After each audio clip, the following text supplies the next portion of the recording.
con fines de estudio. Fui invitado conjuntamente con un grupo de profesionales del derecho que servían en el Ministerio Público y la Justicia a los Estados Unidos de Norteamérica, invitado por la Embajada Norteamericana, donde tuve la ocasión de visitar diversos estados, entre ellos el estado de Luisiana, donde funciona un sistema judicial mixto, puesto que aplican el Código Napoleónico y el Common Law, de origen entonces inglés.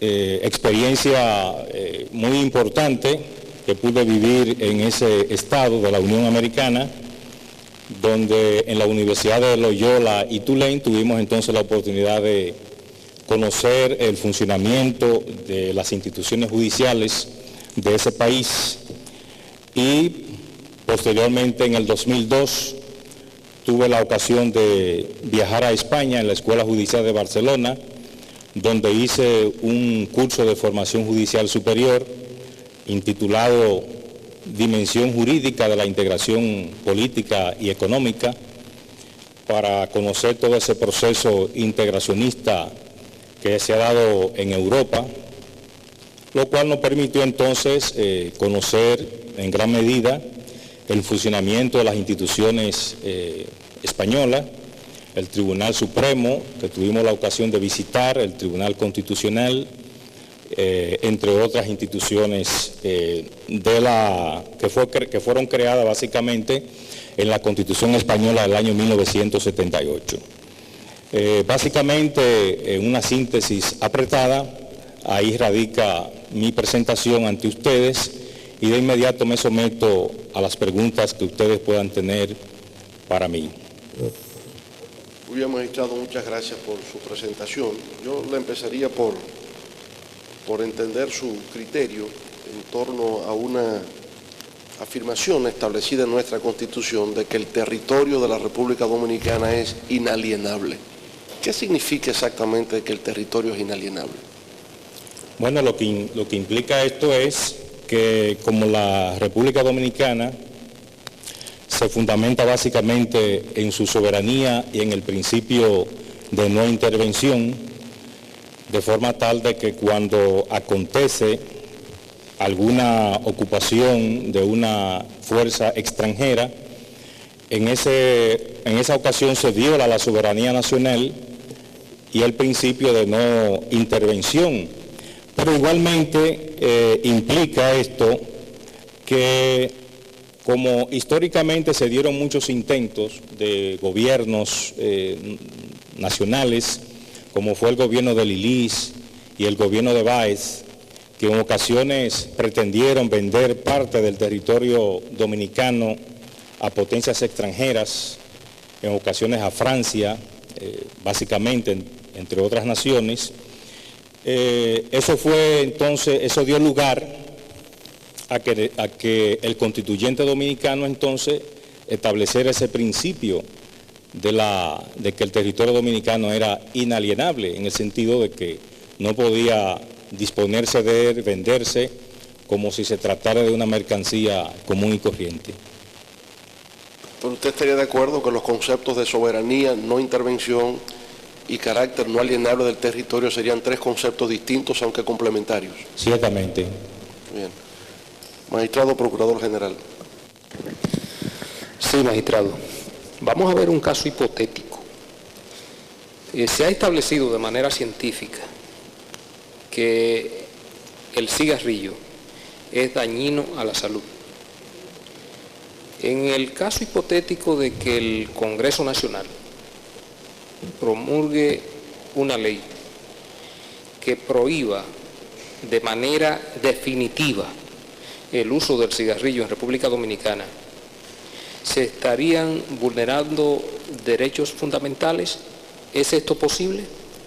Bueno, fíjese, como el cigarrillo básicamente lo que tiende a afectar es el bien jurídico denominado salud, y si la persona entonces, por esa adicción al tabaco, entiende que se inclina por ese tipo de hábito de fumar, como no está afectando básicamente otros derechos de otros ciudadanos, hasta cierto punto pudiera considerarse que no sería posible que mediante ley el Congreso prohibiese que la persona fumaren, porque incluso el cigarrillo, al igual que el alcohol, se entiende que aunque son drogas, pero se denominan drogas caseras, que con cierto control que se pueda la persona administrar, hasta cierto punto, aunque a largo plazo pudiere afectarle su propia salud, pero si lo administra adecuadamente, no necesariamente tendría que ser así. Presidente del Senado. Sí, muy buenas noches, magistrado. Gracias, buenas noches. La Ley Orgánica del Tribunal Constitucional, en su artículo 7º, establece 13 principios rectores en los cuales descansa el sistema judicial, el sistema de justicia constitucional. En el 10º, cuando trata lo referente a la interdependencia, nos define y nos da un concepto sobre el bloque de constitucionalidad. ¿Usted pudiera explicarnos dicho concepto? Sí, cómo no. El bloque de constitucionalidad es una figura que nace en Francia, sobre la base de un teórico del derecho administrativo, Maurice Horiou, que él acuñó la expresión de bloc de légalité. Y sobre la base entonces de ese principio, posteriormente surgió el principio denominado bloque de constitucionalidad, probablemente un poco haciendo exégesis o alguna, diríamos, ampliación de este concepto. Y entonces cuando básicamente en la República Dominicana, esa fue una teoría que acogió una jurisprudencia de la Suprema Corte de Justicia y sobre todo en esa resolución que se dictó, la denominada 1920, que fue la que integró una serie de principios que estaban dispersos en los diversos tratados internacionales de los cuales la República Dominicana era signataria, pero que hasta cierto punto eran especies de letras muertas porque los jueces no miraban hacia esos instrumentos internacionales. Entonces, sobre la base de esa decisión, se entiende que el bloque de constitucionalidad está compuesto por la Carta Sustantiva de la Nación Dominicana, los tratados internacionales que versan sobre derechos humanos, las sentencias que dicta la propia Suprema Corte de Justicia en materia de derecho constitucional, la sentencia que dicta igualmente la Corte Interamericana de Derechos Humanos, que fue creada mediante el Pacto de San José de Costa Rica o Convención Interamericana sobre los Derechos Humanos. Básicamente, todos estos instrumentos forman parte entonces de lo que nosotros denominamos bloque de constitucionalidad, que ahora, con la entrada en vigor del Tribunal Constitucional, todas las decisiones que dicte este importante órgano van a tener carácter vinculante y por tanto entonces encajarán dentro de esa figura denominada bloque de constitucionalidad. Bien, ¿alguna otra pregunta? Diputado Hugo Núñez. Magistrado Nolasco, ¿podría yo incoar una acción de inconstitucionalidad contra un decreto a través de un juez de primera instancia y por qué? Bueno, si usted acciona de esa forma a través de un juez de primera instancia, ha de suponerse que para que esto pueda proceder debe estarse llevando a cabo un caso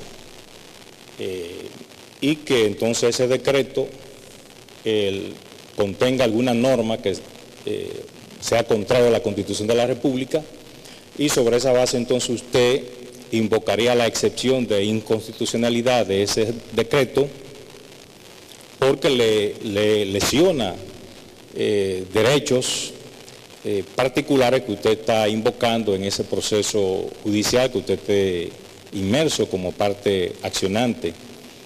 De esa forma, entonces, usted pudiera ejercer esa acción ya sobre un caso concreto específicamente.